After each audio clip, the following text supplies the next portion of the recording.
Bonjour, je voudrais dans cette vidéo voir avec vous comment évolue le point pivot de Aiki-Nashi. Alors d'abord on va expliquer comment j'ai calculé ce point pivot Aiki-Nashi. Alors j'ai rajouté dans le code du point pivot Aiki-Nashi un petit descriptif qui vous explique comment j'ai trouvé cette formule toute simple de h pivot égale 4 fois h open moins o moins h moins l.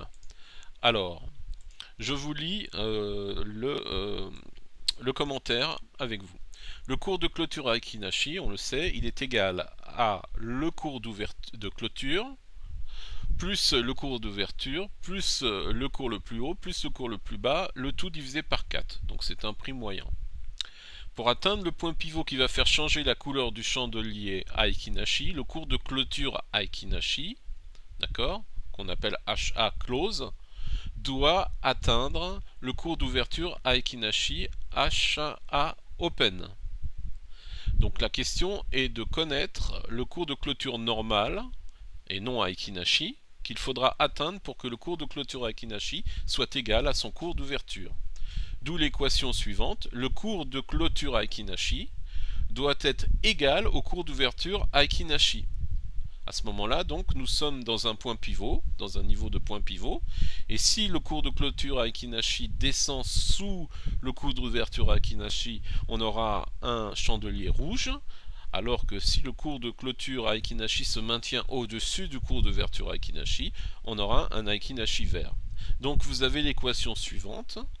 Le cours de clôture à Aiki-Nashi qui correspond donc à cette moyenne du cours plus le cours d'ouverture plus le cours le plus haut plus le cours le plus bas, le tout divisé par 4, donc doit être égal au cours d'ouverture à Aiki-Nashi qui s'appelle HA Open.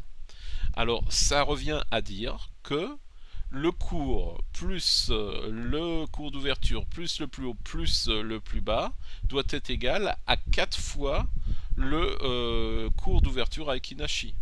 Donc pour déterminer le cours de clôture, il suffit de faire 4 fois le cours d'ouverture à Aiki-Nashi, moins le cours d'ouverture normal, moins le cours d'ouverture plus haut, moins le cours d'ouverture plus bas.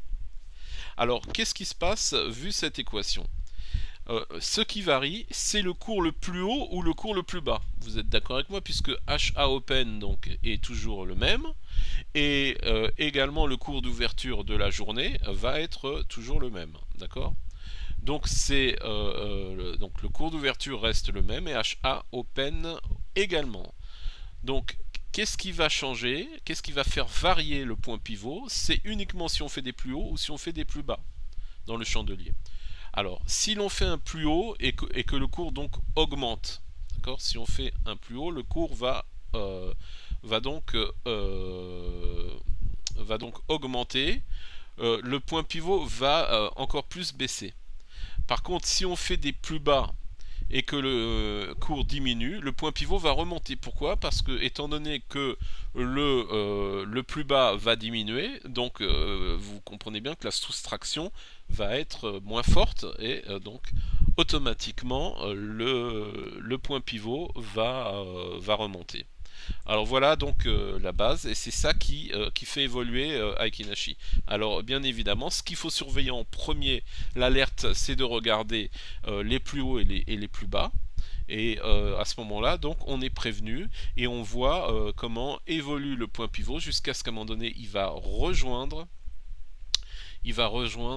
donc il va se rapprocher de plus en plus des cours jusqu'à ce qu'on aura une variation de Aiki-Nashi. Voilà a priori comment ce système fonctionne. Voilà, j'espère que ça aurait été clair. Je vous envoie donc ce descriptif avec le code pour que vous puissiez le revoir et puis un peu mieux comprendre ce que j'ai fait. Et puis si j'ai fait une erreur, n'hésitez pas à me la communiquer, ça me rendra service. Voilà, je vous remercie.